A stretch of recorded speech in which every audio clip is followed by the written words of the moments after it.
Hello guys, আপনারা দেখতে পাচ্ছেন দক্ষিণবঙ্গ রাষ্ট্রীয় পরিবহন সংস্থা দীঘা ডিপো। এখান থেকে আপনারা বিভিন্ন জায়গার সরকারি বাস পরিষেবা পেয়ে যাবেন। এই যেমন 3806 গাড়ির নম্বর দাঁড়িয়ে আছে। 7:10 কলকাতার উদ্দেশ্যে রওনা দেবে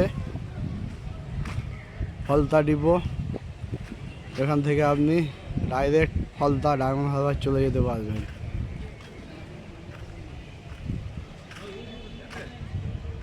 এই হচ্ছে আমাদের ডিপোর ভিউ। এখানে সব ধরনের গাড়ি পেয়ে যাবেন সব জায়গায়।